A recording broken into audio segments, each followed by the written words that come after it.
कामृता शेर्पाले 31औं पटक सगरमाथाको चुचुरोमा पाइला राख्न सफल हुनुभएको छ। मङ्गलबार बिहान 4 बजे सगरमाथा आरोहण गरेर यसअघि आफैले राखेको कीर्तिमान तोड्दै नयाँ रेकर्ड कायम गर्नुभएको हो। सगरमाथा आरोहणको 72 वर्षीय इतिहासमा सर्वाधिक आरोहण गर्ने एकमात्र कीर्तिमानी आरोही कामृता हुनुहुन्छ।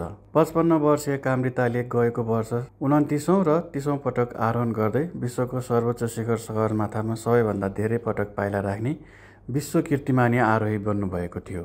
सोलुखुम्बुको सगरमाथा आधार शिविर नजिकैको गाउँमा जन्मिनुभएका शेर्पाको मुख्य पेसा पनि पर्वतारोहण नै हो। विक्रम सम्वत 2039 सालमा 12 वर्षको उमेरदेखि नै हिमाल आरोहण क्षेत्रमा काम गर्दै आएका सोलुखुम्बु थामेका कामृता पहिलो पटक 2051 सालको वसन्तकालीन याममा सगरमाथा आरोहण गर्नुभएको थियो।